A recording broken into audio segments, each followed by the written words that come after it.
morning friends and welcome to the pre-market view. US markets were marginally positive, about 0.06 to about 0.16% up.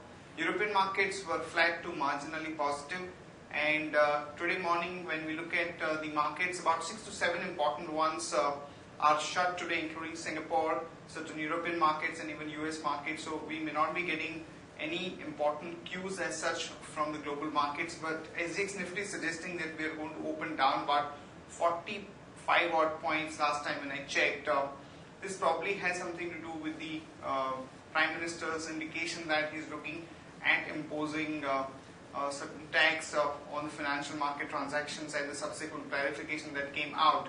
So there could be a bit of a volatility on account of that development which happened over the weekend. In terms of flows, friends, FIs continues to sell in our markets, and there were sellers to the tune of about 1260 crore.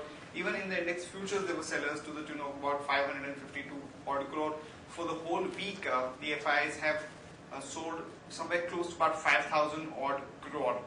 On that note, let me invite our F&O expert to take you through important F&O cues and ideas that we can have from the derivative side. Good morning friends, we'll give analysis on derivatives. In Friday's trading session, we have seen a Nifty showing some kind of a flattish opening, and thereon it did show some kind of a consolidation.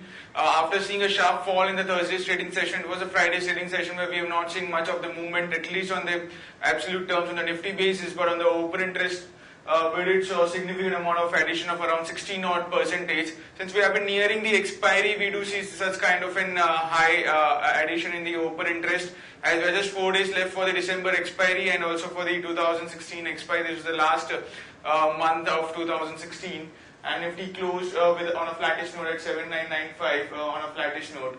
On the put call ratio front, we have seen Nifty showing there was not much kind of an activity. It was unchanged at 0.92, while cost of carry increased from 3.31 to 6.04 percentage.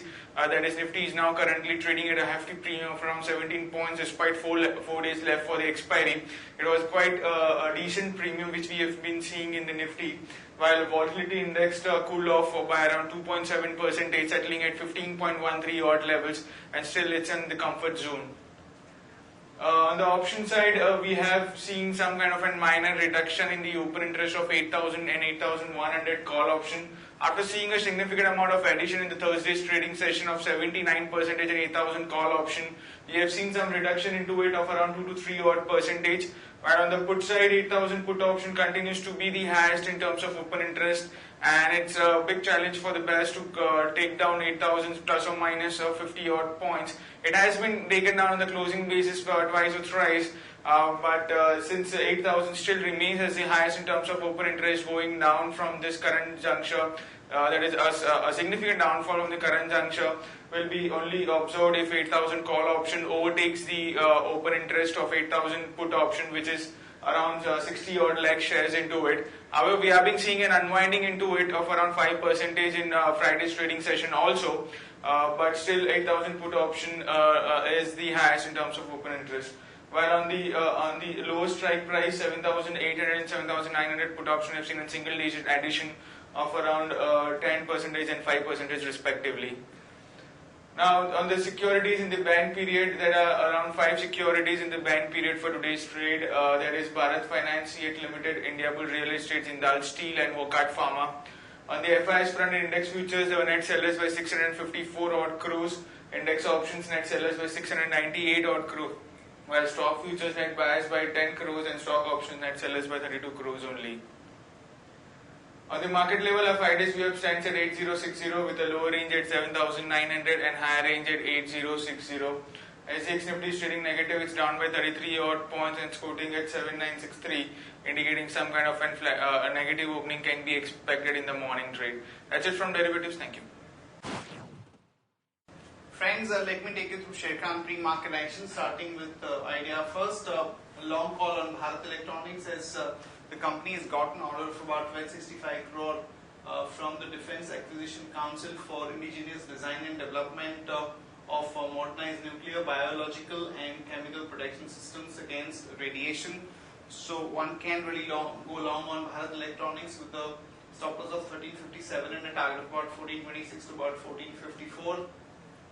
In other news and developments, as per the indications coming out from the Prime Minister Narendra Modi, next battle would be against the Benami property. So watch out for some more follow-up action on the drive that the government has undertaken against corruption and many other things. There is a clarification which has come in from the Finance Minister Arun Jaitley on Sunday, saying that there was no intention to impose tax on long-term capital gains from trading in shares, as there was a bit of uncertainty once the statement was made by the Prime Minister that the contribution from the people who trade or invest in the capital markets to the national exchequer was not fair, and they should contribute more.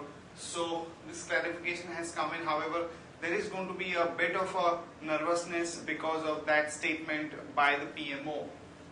GST Council okay support bills, but they are stuck on the dual control part and are likely to meet again on the 3rd and 4th of Jan.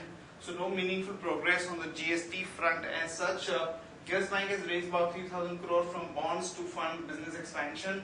ONGC would acquire the entire 80% stake of GSPC in KG3 block.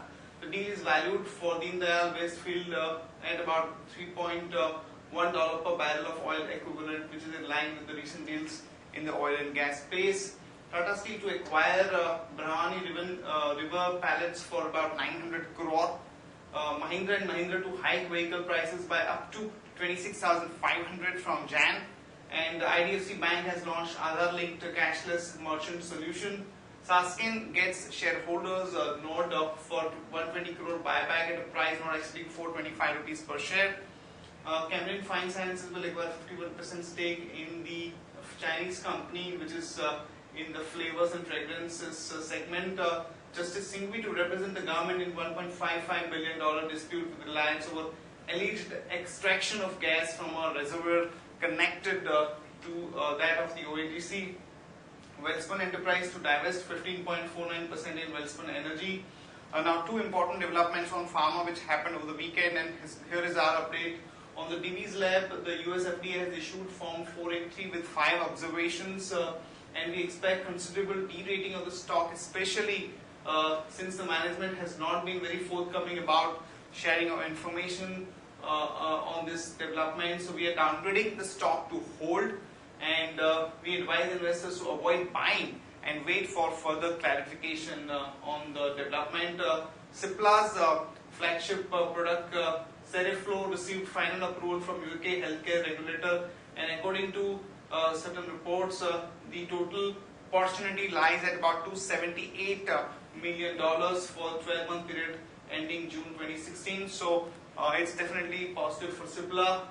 SEBI begins action in NDTV ownership case. Ratnamani Metal backs 2 orders worth 136 crore. Apart Industries is looking at doing a buyback, and GMR Enterprise raises 220 crore from VTB Capital. A list of stocks with positive and negative bias. Stocks with positive bias are EIL, Bajaj Auto. Stocks with negative bias are HCL Tech and ONGC. List of stocks which would be flashed out on ET now, which are part of the advisory recos for investment, and these are Reliance Industries, Chambal Fertilizers, ILNFS Transport, Info Edge, and Wonderla Holidays. That's it from all of us, friends. Have a good trading sessions and have a Merry Christmas too.